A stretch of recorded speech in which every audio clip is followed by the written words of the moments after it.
The Silent Wisdom of Buddha. Once upon a time in ancient India, there was a renowned sage named Gautama Buddha. His wisdom was sought by kings, peasants, and scholars alike, as he offered profound insights on life, suffering, and enlightenment. His fame spread far and wide, attracting followers from all walks of life. One day, a young, arrogant man decided to challenge Buddha's teachings. Fueled by his own ego, he thought he could expose the flaws in Buddha's philosophy. He approached Buddha while he was teaching his disciples under a large banyan tree.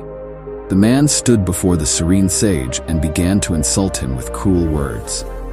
He accused Buddha of spreading falsehoods and misleading people, raising his voice louder with each insult, trying to provoke a reaction. The disciples around Buddha grew restless and angry. They were ready to stand up and defend their master, but Buddha raised his hand, signaling them to remain calm.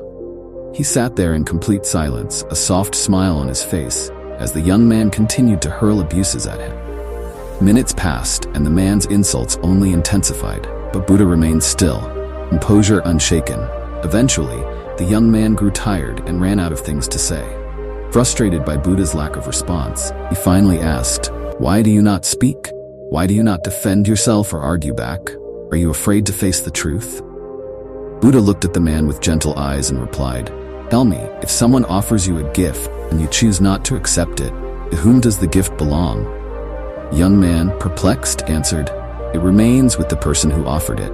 Buddha nodded and continued, "Exactly. When you insult me, you offer me a gift of anger and negativity. If I choose not to accept it, does it not remain yours?" The young man was stunned into silence. He realized that his anger and hatred had no effect on the wise sage, who remained calm and untouched by his aggression. Buddha's silence spoke louder than any argument could. The man's face softened, and he fell to his knees, seeking forgiveness for his ignorance. Buddha smiled warmly and said, "Rise, my friend.